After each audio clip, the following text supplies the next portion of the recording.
Here with reaction, former U.S. Deputy Commander, retired Lieutenant General Charles Moore. General, great to have you. Thanks for being with us. From a military strategic planning point of view, I don't think it could go any better. You always have to worry if we're putting our national treasure in harm's way.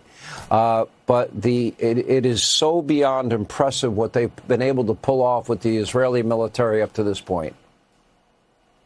Well, good evening, Sean. Thanks for having me on. I couldn't agree with you more. I think tonight, regardless of how you feel about the conflict and the decision to go in, every American should be very proud of the men and women in uniform and the job that they're doing to this point.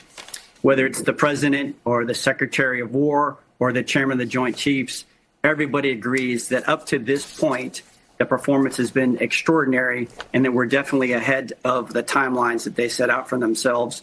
But I'll also tell you what I expect is going on right now, and that's the senior military leaders are reminding all of our men and women that in combat, compliance kills.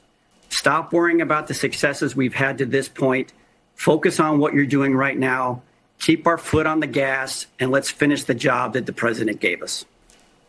The president said from early on that this may be a one-in-a-generation opportunity. Don't seize this moment. Don't let this moment pass, meaning talking to the Iranian people, that it's now their future is in, their destiny is in their own hands here. And what does that look like to you? Does that mean maybe the Kurds do help arm the people so that if there are holdovers loyal to the former regime, that they'll be able to fight back?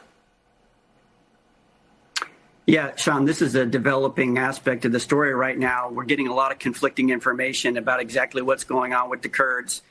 So I think that's going to evolve over the next couple of days. But if we take what we're hearing at face value, that they have arms, that they've crossed over the border into Iran, I think it could be very helpful in a couple of ways. Number one, obviously, Iran's under a tremendous amount of external pressure with our military forces and those of Israel.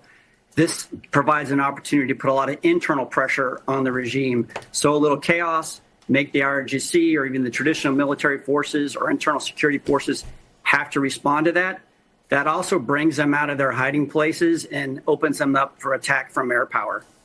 The second aspect of that gets a little bit more into what you're suggesting, which is they could be used as a way to funnel arms to the broader population, which would allow everybody to stand up against the repression that they faced for so many decades. And of course, what we saw occur just a few months ago when 38,000 of them were murdered. Yeah. Lieutenant General Charles Moore, thank you. We appreciate you being with us.